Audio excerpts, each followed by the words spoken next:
Kamish Ahmed, it's 8 o'clock.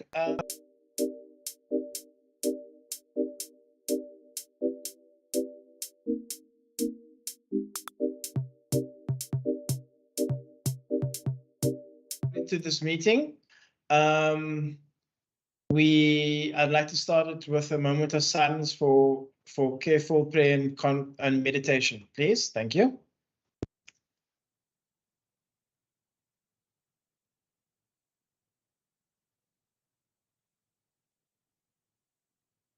Thank you very much. Good morning, members, once again. Good morning to the Premier, to Dr. Melina, and to all the officials, and to any members of the public.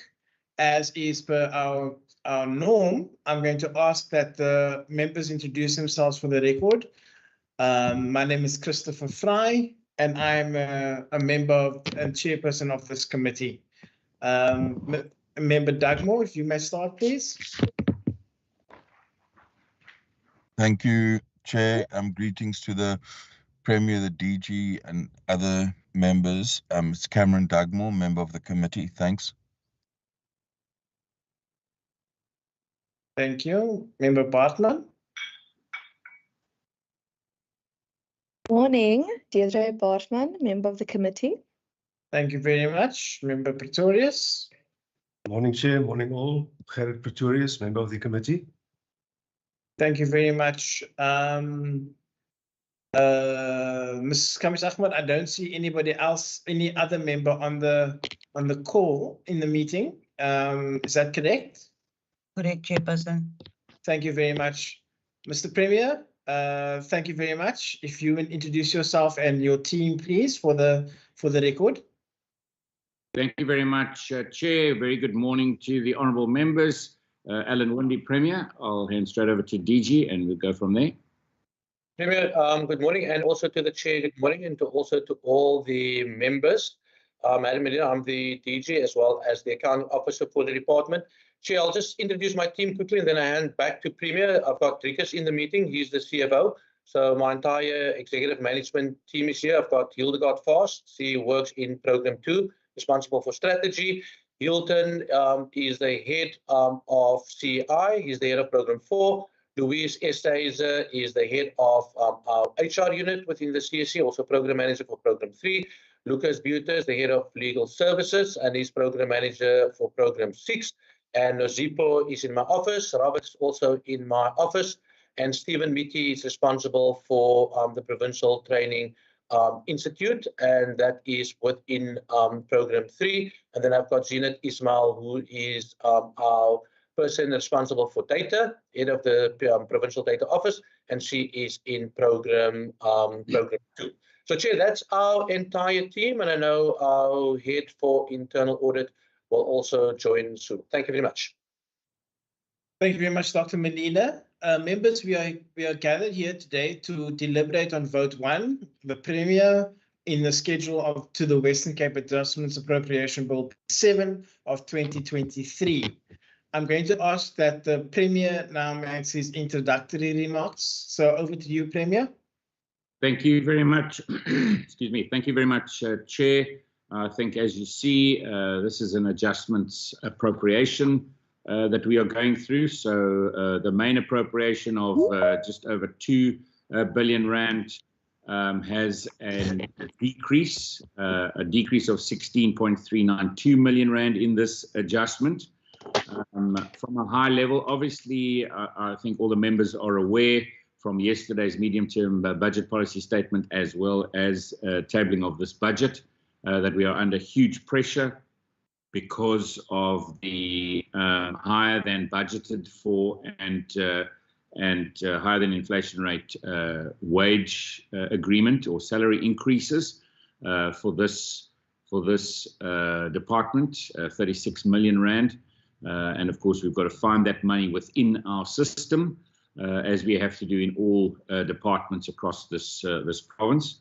That in itself, with increasing service pressures, is becoming difficult.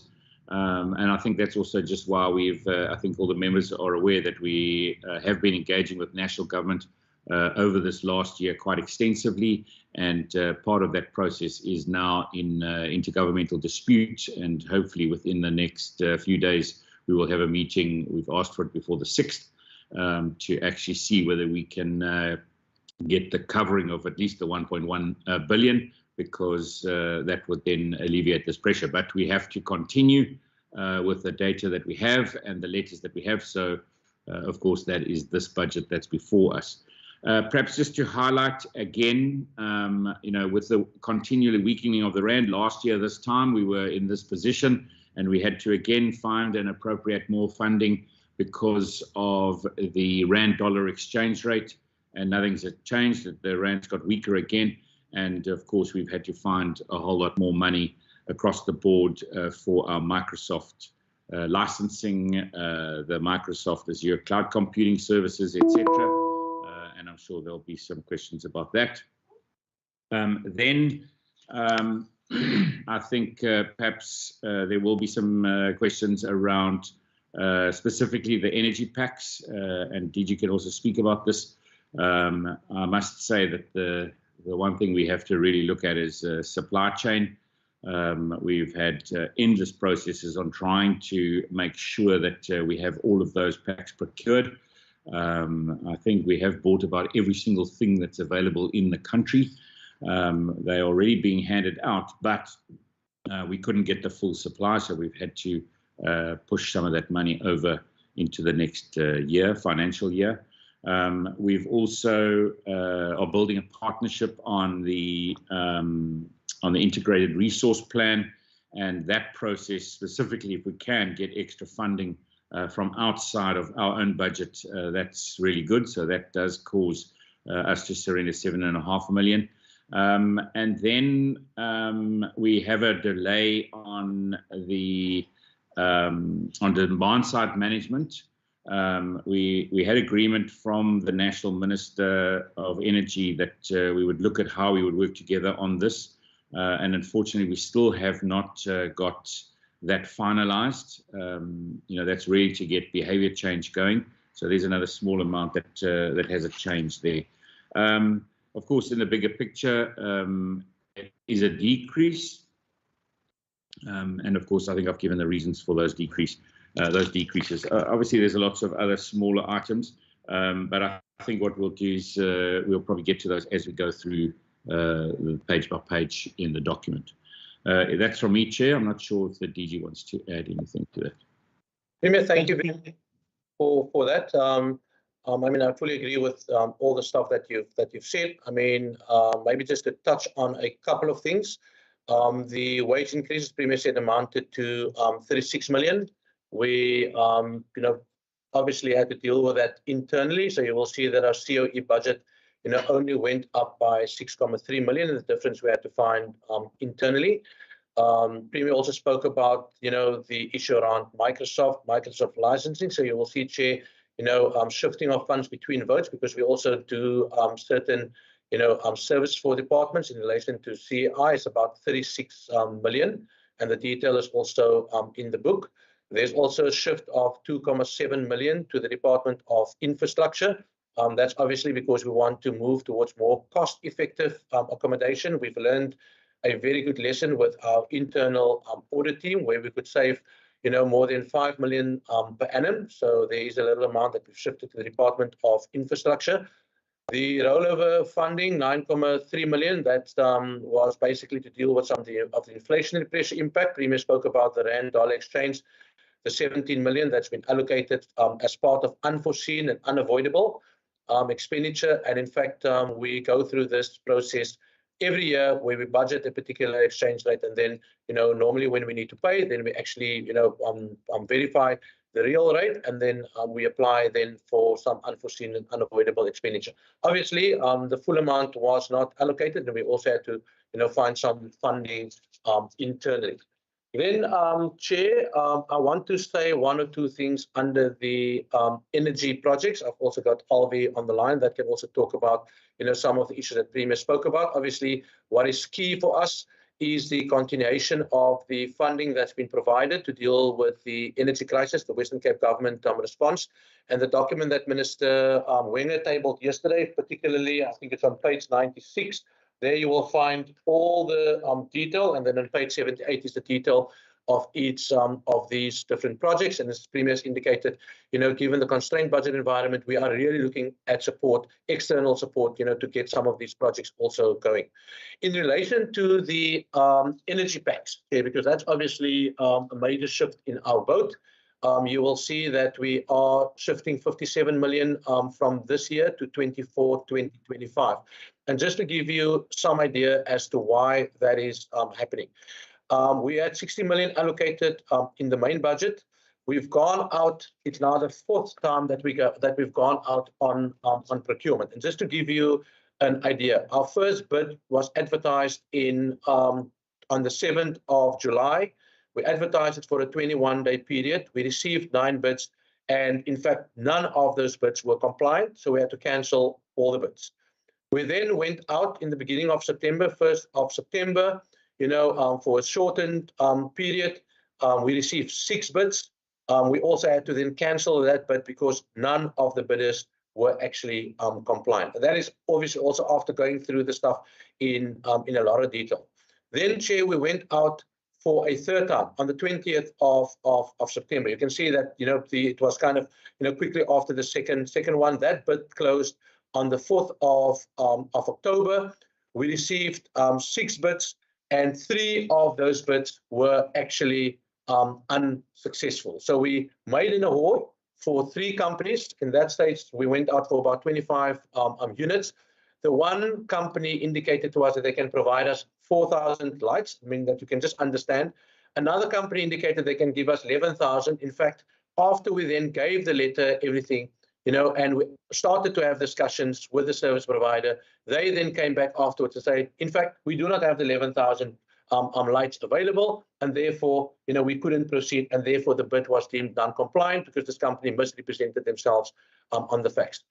Another company, which we also issued a letter to, we issued it for 8,000 lights. They could not even deliver. They indicated in the bid documents that they will deliver, and they could not even deliver on the 8,000, and therefore we also had to cancel, in relation to that company. So you can see, Chair, we've gone through a rigorous process, and then for a 4th time we went out on an advertisement that bid is closing, on the 11th or 12th of December, and we will then see, what is available in the market. So there are 2 reasons primarily. It's obviously market availability and misrepresentation, in many cases by some of these institutions. So it's not for a lack of trying, Chair, and obviously with a new bid that has gone out and with all the challenges and stuff that we currently have within the port environment, we anticipate that we're going to receive these lights around probably middle to end of March.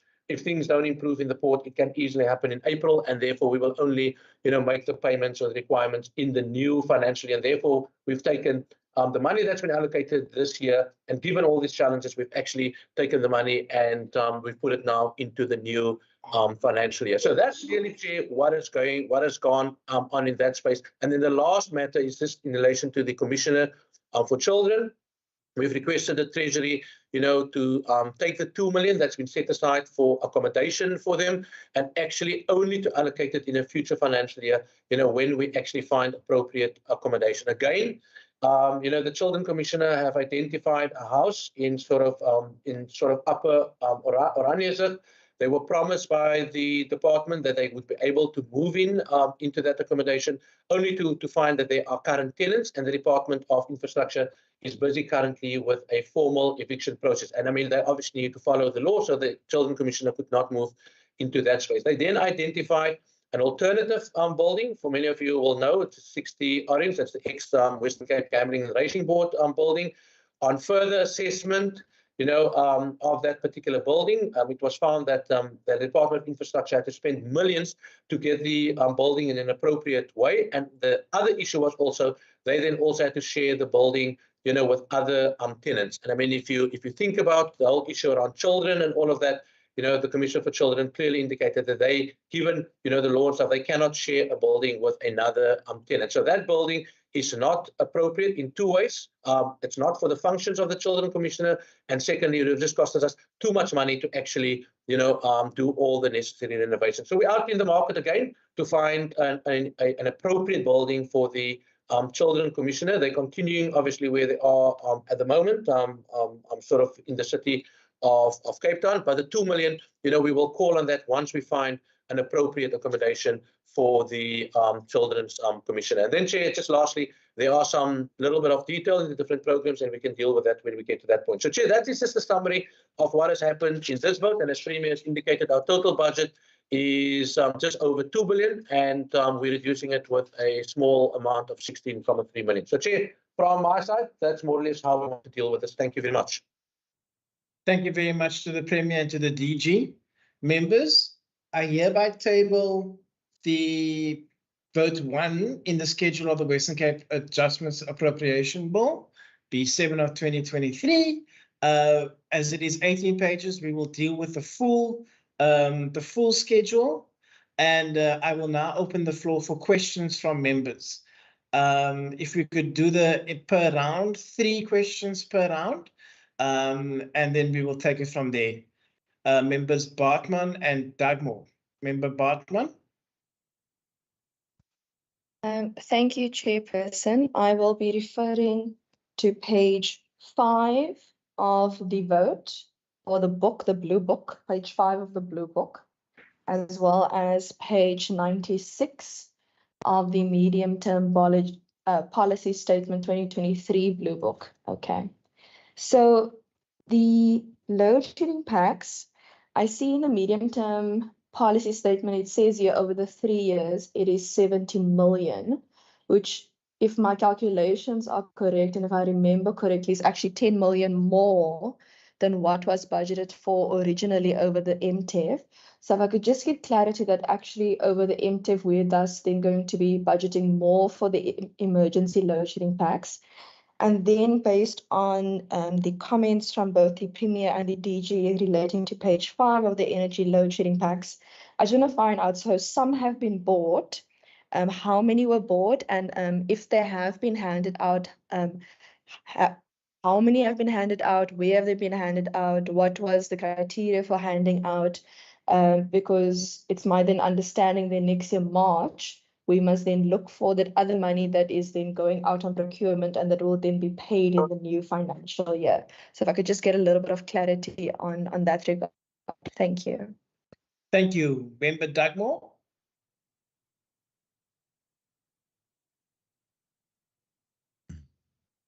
Thanks very much, Chair. Chair, the first thing I would like to ask just goes to the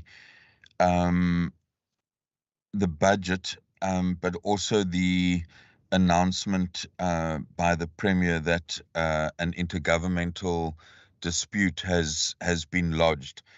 I mean, as far as I can see from going through this adjustment, there are no job losses that one can pick up, in the department of the Premier, and particularly in terms of health and education, where there was resources provided, in regard to all the provinces.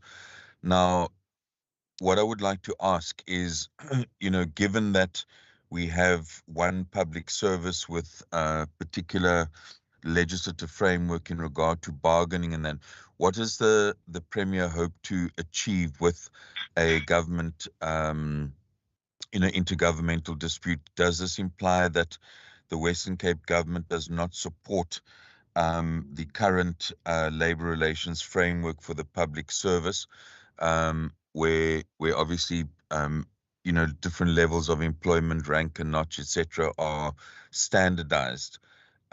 What is the objective of that intergovernmental dispute? That's the one question. And then secondly, it would appear that the process explained by the DG in regard to trying to procure service providers you know, there's obviously problems that have been run into now, but as I heard the DG, he indicated that there's a new process going, and there would be, you know, success possibly by March or April next year, when this amount would essentially appear in the new budget. Now, from our point of view, we've always seen, you know, this as pretty much an election exercise by the provincial government in regard to the priorities of the provincial government in terms of the energy initiative. Is the Premier not of the view that that money could be better utilized by, for instance, supporting municipalities to acquire extra generation capacity? When we had public hearings on the ad hoc committee, it was clear that there were certain regions like the Karoo and so on who had raised underfunding in regard to you know, the generators that had been provided. So if the Premier could just clarify and say whether in fact the province is proceeding with these energy packs, and whether in his view those funds could not be better spent in terms of, for instance, the municipal energy resilience project. Thanks. Thank you, Member Dugmore. Member Pretorius. Thank you, Chair. Chair, it would have been so nice if we could have sit here and discuss austerity measures as opposed to reductions of budgets and surrendering of budgets. But the reality is that we are faced with this, and I've read the Minister's speech again, and I really can only commend all who have contributed to carrying us through this very, very difficult time. Chair, I want to refer specifically also to page 5 then, and the latter part on page 5, there are 4 items. I'm not going to go into the detail. They all relate to energy. And if you total those items, it comes to roughly 18.75 billion rands. The question is, how will this impact, given the importance of what is unfolding and happening in the energy space, and it's not looking good. Let's be frank about that. What impact will these surrendered funds or budget cuts have on the province's efforts in the energy space? Thank you, Chair. Thank you very much, Member Pretorius. That's all the questions for this round. Premier and Dr. Melila, if you may go ahead. Thank you. Thank you, Chair. I'll go first. Obviously, the nuts and bolts and details, for example, on Honourable Member Bartman's question is how many did we manage to get in the energy packs, etc. I'll leave to the DG. But I'll first deal, so then I'll move to Honourable Dugmore's questions. The first one is he said that they do not see any job losses in the system. And so, of course, there are no job losses in the system. What is happening in South Africa has not resulted in retrenchments, but what it has resulted in is the inability to fill any new posts, number one. And number two, the above budgeted salary increases the money has to come from somewhere. And that is our whole argument. And we remember in the dispute, we're not disputing next year and the year after and the year after that, the 7 billion rand that, or 6 point whatever billion rand that we're out because of this wage negotiation. The dispute is we have an approved budget for this year. We then, outside of our control, have a National Bargaining Council agreement above what is budgeted for. So we're not part of finalizing that agreement. We get consulted every now and again, but we're not part of finalizing that agreement. But we then have to carry the costs, number one. Number two, national government does try to cushion some of it So they give us a portion of just health and education. Obviously, every province is being hit really hard by this. So we get a partial cushioning from health and education, but we still have to find the rest of the top-up. So we all know that our both of those health and education are under tremendous pressure from just getting services out there because of the population growth and the number of people moving here for services. So on top of that, we've now got to absorb the increase, which is beyond our control. And that's what we are saying. We are saying we're declaring a dispute. We've got an agreed upon budget. You're not sticking to that budget. You are now cutting, indirectly, you are cutting us in frontline services. So, I mean, basically what we're doing here is we are fighting for the citizens of this province to make sure we get a fair service. Because if we have to find the money. So that's in this budget. We're finding that money. But when you find money in a budget, you take it away from something. And we are taking it away directly from the poorest of the poor in this province. And that is unacceptable. We will fight that. And that's why we've declared this. And hopefully we have that meeting between now and the 6th, and we get agreement. I see in the other provinces, we'll see. I've asked them whether they're going to join us in this fight. But I see in KZN, they're just saying, well, we're just going to be 10 billion rand unbudgeted for. I'm not sure what's going to happen at the end of the day when the 10 billion rand, or when they get to month 9 or 10 of the year and they've got an unfunded budget and they just run out of money. I don't know what's going to happen there. So I'm not sure why they are not fighting in the same way that we are fighting, but hopefully we'll see them join us in this process. Because we also can't have us cutting health and education frontline services to the citizens, and other things are just going on as if there's no tomorrow. That cannot happen. We've got to get this one, and that's why we are putting this fight in place. Then he also asked about, of course we're bound by the national system. We're a democracy, we're a constitutional democracy, but we also within that democracy have our right to have our differences, and that's exactly what this fight is about. I mean, I really would like to see devolution of that kind of bargaining. I note the Honourable Douglas says that this is an election exercise. Well, it's multi-year budget for energy, not because it's an election exercise. It's because the citizens of our province can't have electricity. They can't keep the lights on. And that's not a provincial service that is provided. So it's definitely not an election campaign. This is getting services, again, to the poorest of the poor and the citizens of this province.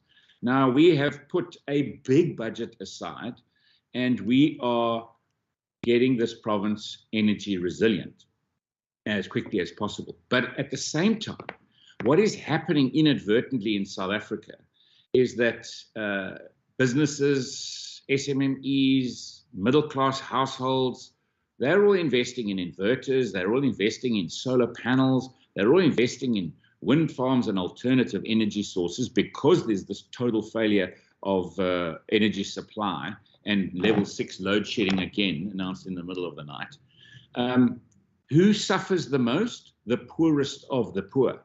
In actual fact, what's happening at the moment across our country because of the lack of energy supply is our Gini coefficient in South Africa is actually getting worse because richer people can sort themselves out. Poorer people can't sort themselves out. And this budget for energy packs is about caring for the most vulnerable. So I'm not going to talk about the exact numbers, although I have now got a printout of exactly those numbers, but I'll let DG speak to that, or Albi. But quite frankly, when you get to Atlantis and you get to an elderly person who is battling to keep food on the table with their pension and the grant that they receive, they've run out of money for paraffin lamps and they've run out of money for candles and whatever other alternative. And basically, they sit in the dark and the crime levels go up. That's totally unacceptable. And this budget is absolutely about caring for the most vulnerable citizens in our province. And, I've been in Atlantis handing out these packs to citizens that are elderly, and you just know in engaging with them that this is going to make a difference in their lives when we are sitting with these horrendous levels of load shedding. So quite categorically deny and absolutely not an election exercise whatsoever. Then I think the Honourable Pretorius, I think obviously, as I was saying now again, the energy budget that we've put aside is because there's a major crisis at the moment in South Africa. It's a crisis, one of probably the three big crises that are destroying our economy and our ability to have growing budgets. And the one is energy, Transnet and the Ports Authority, and we're just seeing the hamstringing that's having of our economy. And of course, what happens is you start to see, and then of course our out of control debt to GDP ratio. And these three issues, we're spending, I think in the beginning of the year, $2 billion a day on debt servicing costs, and that's probably now sitting at about 2.3 billion a day on debt servicing costs. About 2 billion a day is costing the country on the Transnet failures and the port failures, and just on 1 billion a day on energy failures. Now, those obviously eat away at the economy, and that's why we're sitting here with cuts. But I do want to say to the Honourable Pretorius that if you really look at the overall picture here, we are transferring some funding. That's the energy packs, which we're battling to get the procurement right into the new year, which the DG has explained. But you haven't seen major cuts. We're seeing small cuts here and there on the energy plan, because it is such a critical plan to make sure that we can get the economy going again. And I do want to say here, because I'm sure the DG won't say it, but I do want to say to the DG, and I want to say to Mr. Lester and the team, I want to say thank you, because they really put up a good fight to say, please protect this budget. And we had a lot of explaining to do to Treasury, because of course, Treasury is also having a very difficult job. They've got to find money and all over the place. So they're putting pressure on every single budget across this government. And as the Minister said yesterday, I mean, we are having to do hard stops on some programs. We're having to cut severely on other programs because we've got to find this extra money. It is very, very tough. And I do want to say that on the energy one, I mean, some serious fight was put up, and well done to the team. They, you've got to find the balance, and we had to put up some strong arguments, because it's about making those tough choices as to which will be cut and how deep it will be cut. So I do want to say to the Honourable Pretorius that I think we've found the best deal that we can with regards to energy, because it's also not a quick fix. Everyone seems to think this is a quick fix. It is going to take multi-year, both nationally across our country and multi-year across the province and each and every municipality which is playing a role here. And then maybe lastly, the point, I'm sorry, I'm flipping back to the Honourable Dugmore's question about generators in municipalities. And obviously remember that, province has got what province does, municipalities got what municipalities does, and we made money available for those generators. But it's not as if the province is going to step in and pay for every single generator in the municipalities. They must also come to the party and put some money towards it. It's a partnership here, and I think that has happened in most municipalities. We also continue to push. You will see here there's some funding coming in from the USA to help us with our program. That's the 7.5 million, the integrated resource plan, and it looks like we've got some money from USAID. That's where it's coming from. And then, of course, at the same time with generators, we've received a donation via China. And there's a number of generators that are going to be coming primarily to health facilities, because we still have clinics and health facilities that are battling. Some of them might have a partial generation capacity, but still, I mean, yesterday I was engaging and hearing again how, in the middle of an anesthetic, you lose power, and it has huge consequences. Sometimes you have to wake a patient up, bring them out of anesthetic, and you haven't actually given them the procedure that they need. So, but wherever we're trying to get extra resources in private sector support, and then also, as I've said, we've got USA support and we've got Chinese support coming into the generation system. I think that's sufficient for me. DG, I don't know if you want to add some of the detail, or I've got it here anyway, but I'll hand over to you. Premier, thank you very much. Maybe just one or two things in response. Maybe let me start with the comments by Member Dugmore. And I want to state that obviously, we're working together with municipalities. In fact, the Energy Council, the municipalities are invited, particularly through the district municipalities, as well as the city of Cape Town. So everything that we do with regards to our energy plan includes the municipalities. And in fact, Chair, it goes way beyond just the supply of generators. So if Member Dugmore goes to page 96, that's the page that Member Bartman refers to, you will see, some of the projects that involve municipalities, which include the municipal pool buying project. There's the municipal IPP procurement process, particularly the work in Saldanha. There's some project preparation support money. In fact, on this coming Thursday, the Premier will make a major announcement around the municipality that will be the first load shedding free town in the province, Chair. And that announcement will definitely go out, and you will also see that there is some allocations for that. We're also procuring specialized service providers, in the space to assist municipalities. And then we assist them with regards to municipal EMPs, the whole issue around the infrastructure grid planning. And then there's an issue around the just transitional plan within the municipal space.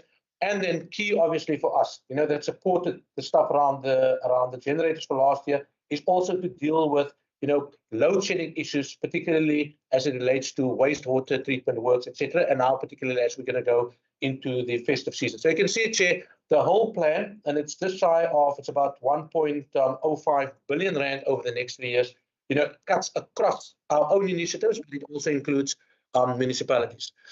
Then to the question of from Member Bartman, we've only been able to procure 4,000 of the lights. In fact, yesterday we started with the distribution and the handover of those lights. Premier did the project yesterday in Atlantis. Tomorrow, Premier will be in Hoedstock, and then from there we're going to move to Khayelitsha. And the primary focus is within the Department of Social Development, also link, the whole issue to safety and the whole issue to fighting GBV. So all of it is aligned to our original plan.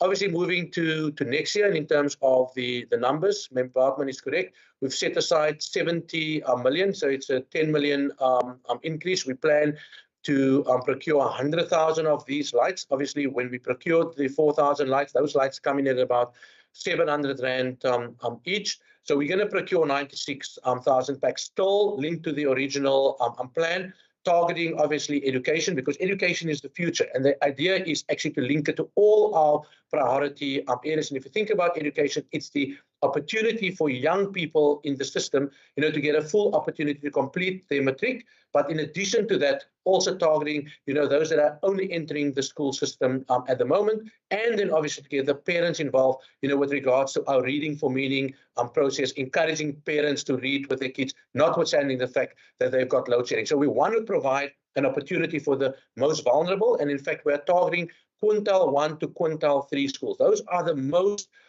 poorest schools in our province, but we want to enable the children. We want to enable, parents to provide the best for their children. So, it's 96,000 cut across, obviously, DSD, the education departments. And as I've indicated, it is linked to some of our key priority areas. Premier, I think that takes care. You have responded to Member Pretorius's question. I'm encouraging the members really to look at page 96, but page 77 and page 78 of the MTBBS, I think, explains all the projects in a lot of detail. And if there are any other information, we can definitely, provide that to the team. So from my side, Chair, back to you. Thank you very much, Premier and DG. Members, I'm going to take a second round of questions. Thank you very much for your patience, Member Pretorius, Member Dugmore. And then I will go third. Thank you, Member Pretorius. If I may, Chair, thank you. Just a follow-up, again on page 5, and I see it's repeated on page 10 as well. The integrated resource plan funding, it says here, there's a possibility of external funding if there's, I don't know whether that can be elaborated on. Thank you. Thank you very much, Member Dugmore.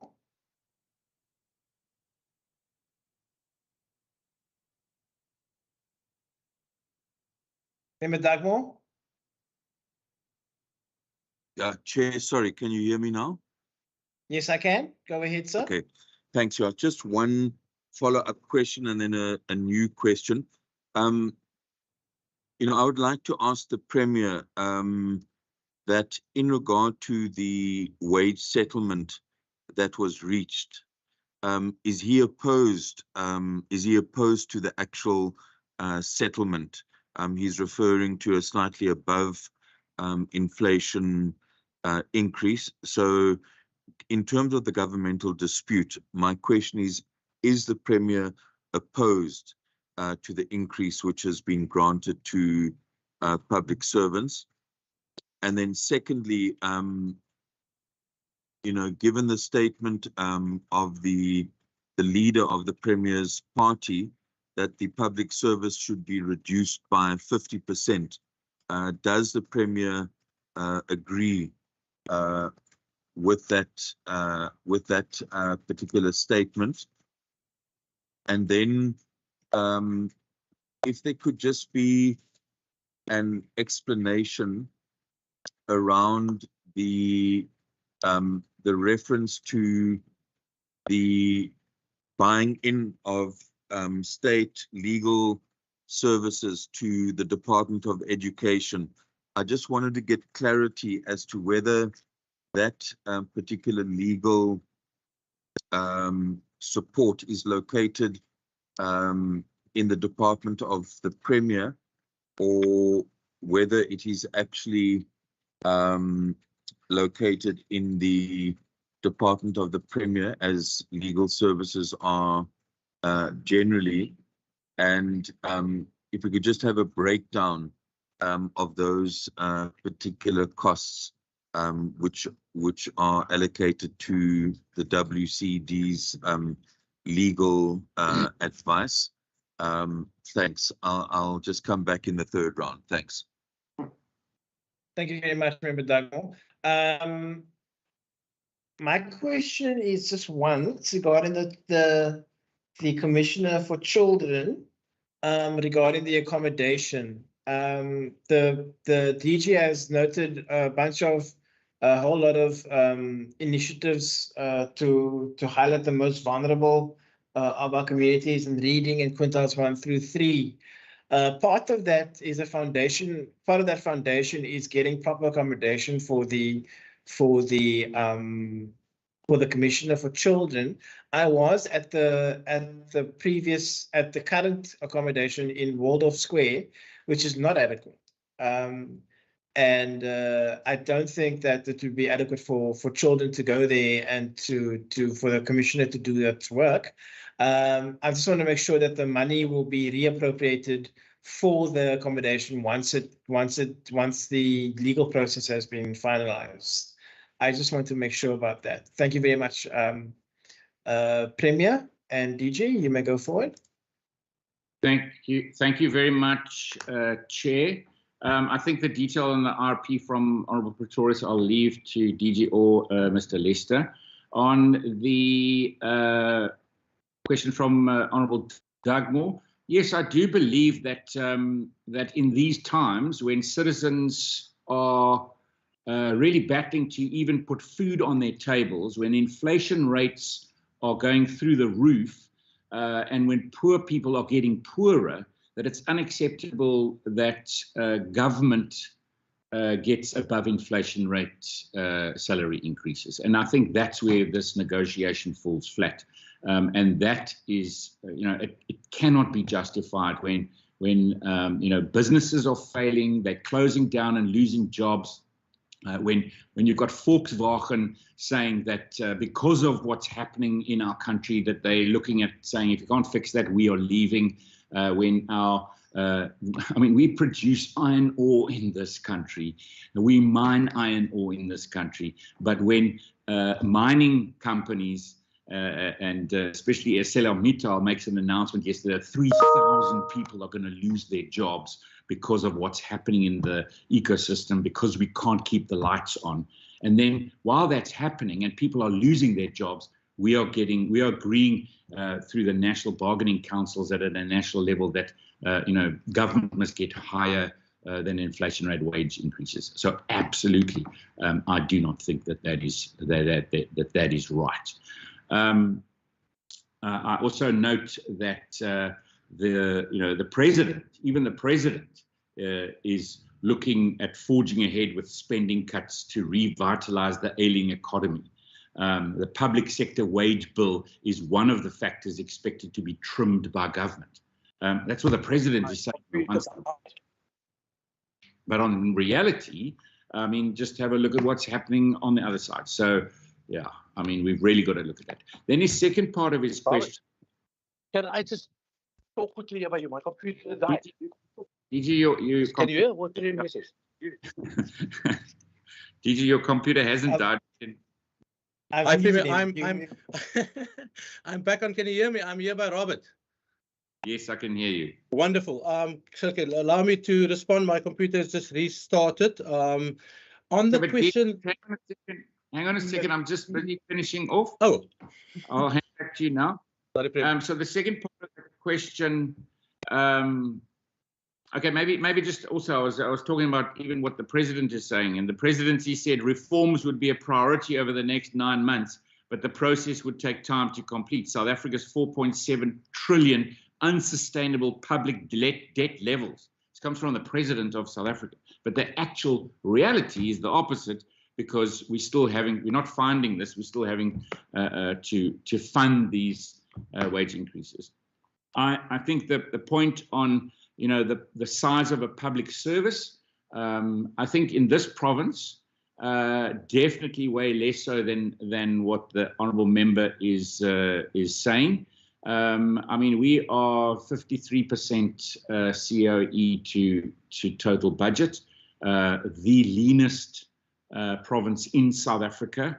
I think about the pressure on our nurses and our teachers. I think, I wouldn't say that we would cut our administration. They work very, very long hours. They really go above and beyond. But there definitely are parts of our country where, I mean, it is definitely not sustainable with the percentage salaries to service delivery or staff. And I think that there definitely needs to be a very hard look at some of those provinces and some of those national departments, where basically the COE takes up the full budget and then no services can be delivered. Now that needs hard, tough choices. So my answer would be, I mean, we could probably trawl in the province, but I would say less so in this province, but definitely there are departments that should definitely be looking at their head count versus their service delivery. DG, I'll hand back to you for RP and legal, etc. Thank you. Premier, thank you very much. I've just dialed in on my phone and from Robert's computer. On the question that's been raised by member Dugmore around legal services, still continues to operate from the Department of the Premier. We provide services to all Western Cape government departments, including education. The support or the funding shift from education to us is an amount of 858,000. That's the cost for a legal advisor, and that legal advisor is dedicated to work on matters relating to education. I mean, one can understand, if you look at the entire government spectrum, I mean, and the number of issues that comes from a big department like the Department of Education, sometimes one would, need additional capacity and support. And that department have requested us to to appoint a dedicated state law advisor only to work on education. And we've basically said to them, if they want that particular service, that they need to fund for that. But that person sits in the department of the Premier. That person is employed by the department of the Premier, and in fact, that person works, under full supervision of legal services. So if you enter into legal service, you wouldn't know that that person only works, as an example, on education matter. It is a state law advisor. It is just the funding for that post that comes from the Department of Education, and it's 858,000 rand. Chairperson, that's Member Fry. I mean, the commitment is that once everything is sorted out with regards to the accommodation from the Children's Commissioner, that funding will then be reallocated or allocated from basically from the Treasury, to us back to actually pay for the accommodation expenditure. The money has not gone. The money has just gone back to the revenue fund to, be kept there until the issue around the accommodation, etc., has been sorted out. Then on the question raised by Member Pretorius on the integrated resource plan, I mean, I'm going to ask Alvi maybe just to speak to that, and particularly Alvi, maybe just touch also on the whole issue around external support, the external negotiations, and the fact, given our constrained fiscal environment, that we more and more want to also rely on external, funders to actually help us with this issue. So, Alvi, I'm going to hand over to you. Thank you very much, DG, and good morning to the committee. To Member Pretorius, I think what we try to do is we actually approached USAID in our engagements with them on other projects to get an understanding if they would be willing to assist us with particularly the IRP. They have in the last 2 months provided us with a document that we've now taken through to both Treasury and through to legal, just to get an opinion that it's not onerous on provincial government. But in effect, what it would mean is that USAID, through their local agency, which is called SAEP, the SA Energy Program, they would then look at actually, on behalf of provincial government, assisting us with the integrated resource plan, both in going to the market, but in also sourcing from their side, funding the sourcing of an entity that would actually put together the draft IRP for us. What we try to do also, not just within the IRP, but within some of the other projects as well, is to then start to also engage with some of the other funders, donor funders in the industry, to understand if they would be willing to get involved in some of the programs. So we have engaged, for instance, with the World Bank, KfW, etc., just so we can understand if there's donor funding available. And again, I do want to say quite clearly, this is not loans that we're speaking about. This is pure donor funding, feasibilities, studies, documentation, and so on. The execution is then still left to us as provincial government and to the structures that we have in provincial government. We hope that we can get the contract finalized within the next, I think it's probably weeks now, with USAID, and that we'd be able to go to the market for our RP early in the new year. Thank you.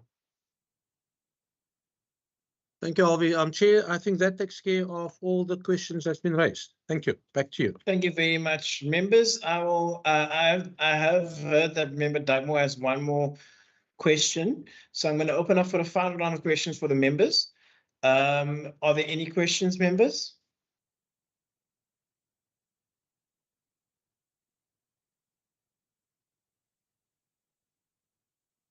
No. I see Mr. Arendse and the Premier's mics are on. If you could mute them for me, please. If there are no further questions from the members, I'm going to open. No. Sorry, as I said, I just wanted, if you don't mind, Chair, just a last round. I don't think we're battling with time, but I just want to refer to page 11 in the Blue Book, and I've noticed the gifts and donations. I would just like to ask, is there a particular committee that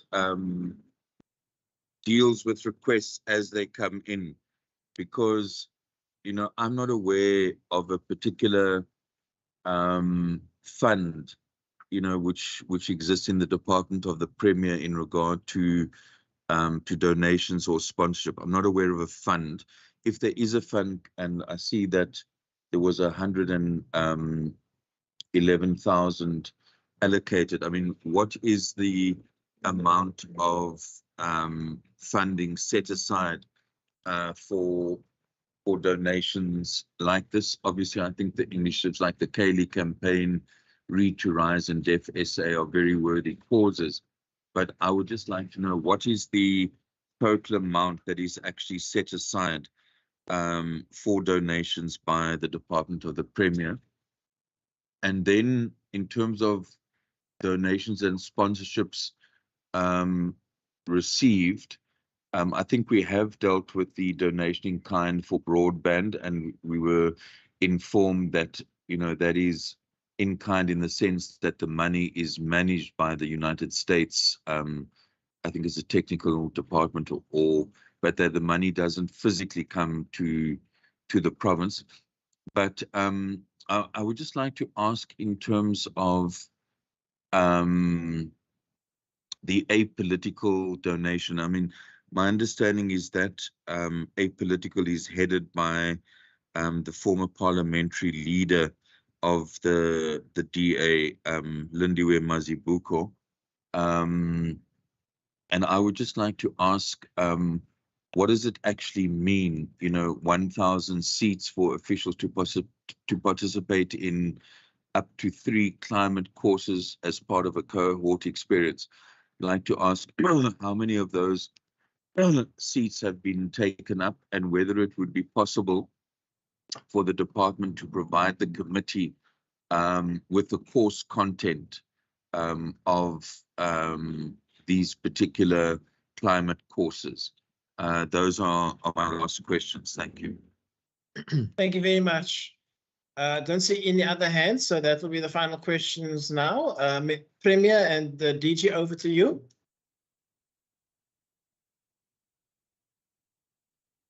I'm just trying to have a look here. I mean, as far as I know, I mean, I'm not sure the apolitical question. I mean, looking here, it says a co-founder and CEO is Robin Scott. So I'm not too sure. I'll see if I can find out more detail on there, but maybe DG has got more. Yeah. Yeah, other than that, I'm going to hand over to the DG. Yeah, Premier, I can respond, because both of these matters sits within the domain of the accounting officer. And maybe I just need to start to say that we've got clear policy guidelines on this. And in fact, we take it through an entire process. So there are the staff in Program 1, you know, deals with any request that comes in. We obviously look at any requests that come in. From a donation perspective, or where we grant gifts, donations, and sponsorships, we've set aside around 300,000 per annum to do that. And I mean, remember, Dagmar, you can just think the extent of requests that we are receiving. Some of those requests we even send to some of the line departments, because sometimes people would ask, you know, for support, maybe to take a sports team, you know, this way, that way, or, you know, if it relates to a particular department, we'd actually push it onto that space. But I mean, the ultimate approval authority sits with each of the accounting officer, and there are documents available in relation to each of these donations and gifts that we have actually granted. So we don't have a committee, but we have a formal, you know, way of dealing with it in the system. Then in relation, Premier, to the gifts and donations received, it's exactly the same, Chairperson Fry. I mean, there are policies that actually dictates the acceptance of donations. That also comes via my office, but I'm going to ask Rikus just to say something about the donation that we've received from apolitical. I will gladly supply the information to the committee in relation, you know, to the seats that's been made available, the participation in the 3 climate courses. And I mean, if they agree to, you know, give us the content in terms of the let's call it the structure, we will definitely also provide that to the committee. I've got no issue to provide it, because we've got all those documentation. Then just going back to, obviously, you know, when we also receive any donations, or actually when we make donations, we are also guided by legislation. You know, obviously where a donation exceeds the amount of 100,000, we will have to go, you know, to the legislature to get the necessary approvals. But for amounts below that, you know, that it sits squarely within the departmental domain. So Driekus, can I just ask you just to touch on the apolitical one, and then I'll supply the necessary information in relation to that to the committee in a formal way. Thanks, DG, and thanks, Chairperson. The apolitical donation was approved by the accounting officer. As it indicates, it's in kind, not in cash.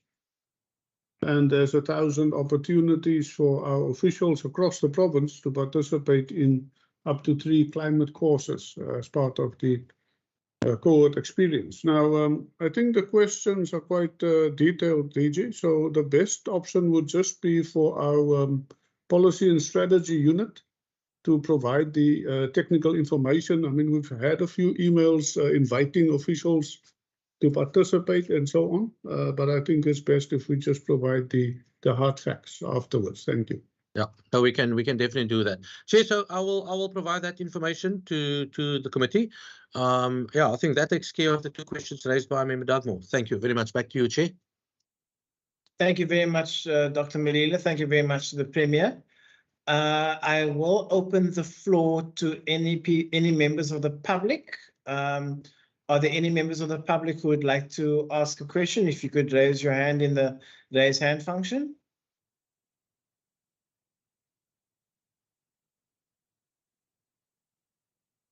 I don't see any further hands.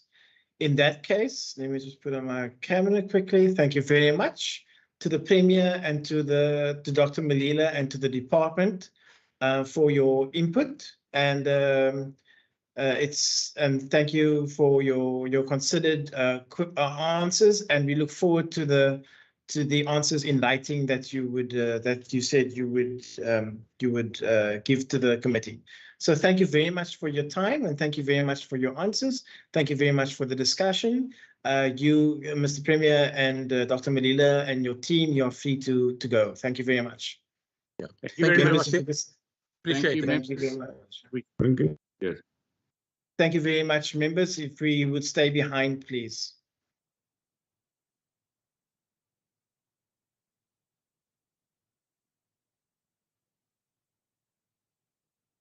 All right. Members, we can now consider and adopt the report. Ms. Kamish Ahmad, if you could flight the draft report, please.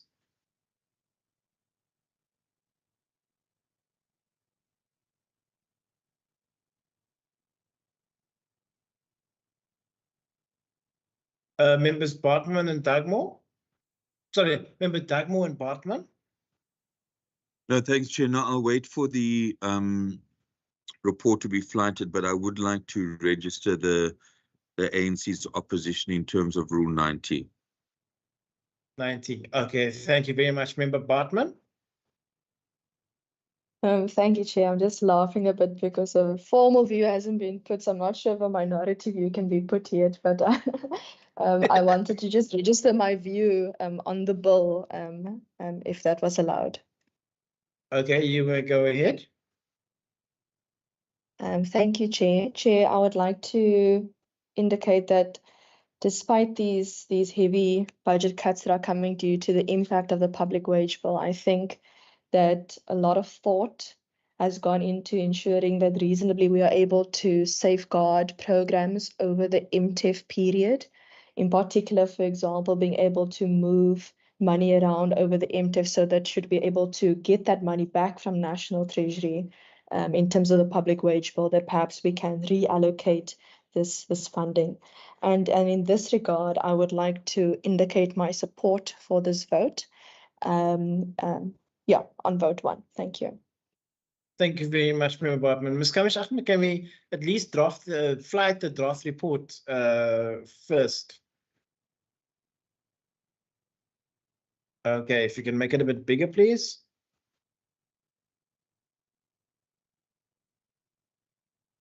Right, The draft report in the Standing Committee on the Premier and Constitutional Matters on vote 1, Premier in the schedule of the Western Cape Adjustments Appropriation Bill B7 2023, dated 29 November. The Standing Committee on the Premier and Constitutional Matters reports that it has concluded its deliberation on vote 1, Premier in the schedule to the Western Cape Adjustments Appropriation Bill B7 2023, referred to the committee in accordance with the Standing Rule 188, reports that it supports or not support the vote. I understand that Member Bartman has indicated that she supports the vote. I support the vote. Member Pretorius? I support the vote, Chair. Thank you. And then the minority view of the African National Congress will be noted in terms of Standing Rule 90. Yeah, Chair, thanks. I must just say there that they do not support. ANC Yeah. expresses minority view that they do not support the vote.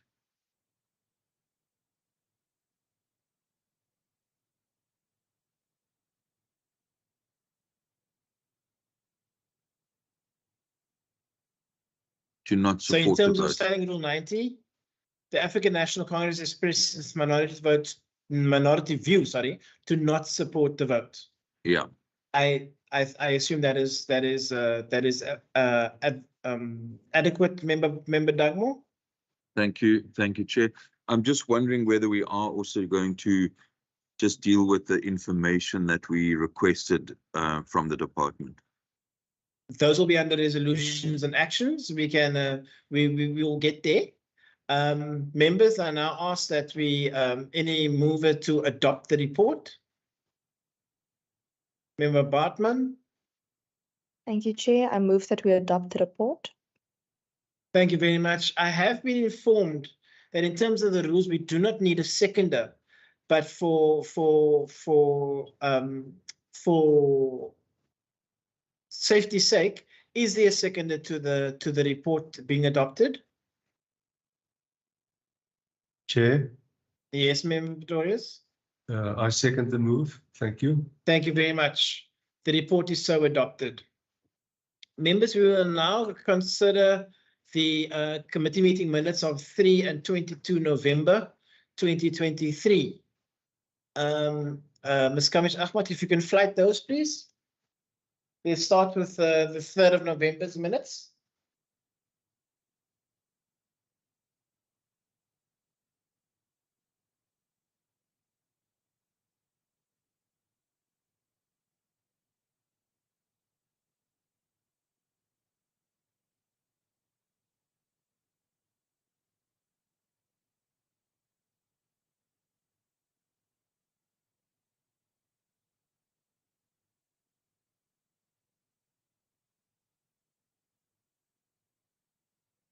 Chair, just give me a moment. This computer is being naughty. Oh, it should go in for detention, right? The Yes. 3rd of November. Let's go through page 1. Let me just check your attendance, please, members.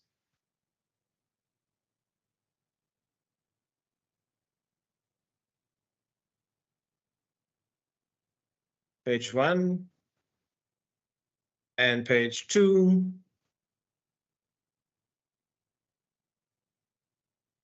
Thank you very much. Members, can I ask that we adopt the minutes? Member Bartman. Thank you, Chair. I move that we adopt. Thank you very much. The minutes are so adopted. Thank you very much. With amendment to the date there. Thank you very much, Ms. Kamish Ahmad. If we could flight the minutes of the 22nd of November, if your computer is able to do so, Ms. Kamish Ahmad.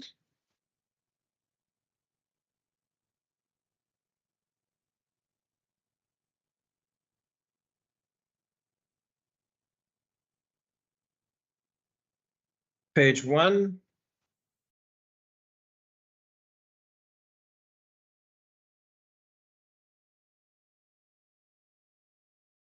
Page 2.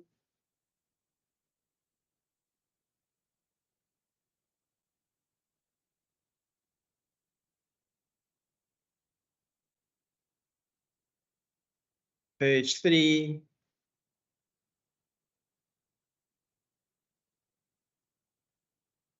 And the meeting adjourned at 16:30. Members, if there are any amendments to the minute, if not, Member Bartman. No amendments. I move to adopt. Thank you very much, Member Bartman. The minutes are so adopted. Members, we will now move to the resolutions and actions of emanating from this meeting. Member Dagmore, would you like to record your resolution and action for the record, please, sir? Chair, I think our committee coordinator, Wasima, normally just records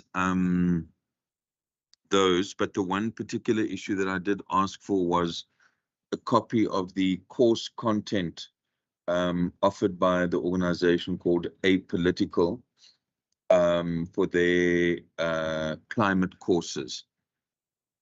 If we could just have resolved that the committee requests that the Department of the Premier provides a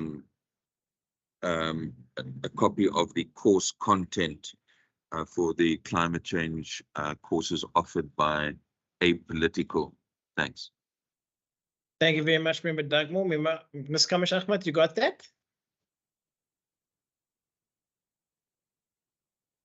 Thank you, Chairperson. And the other one that I got was the breakdown of donations and information on that matter.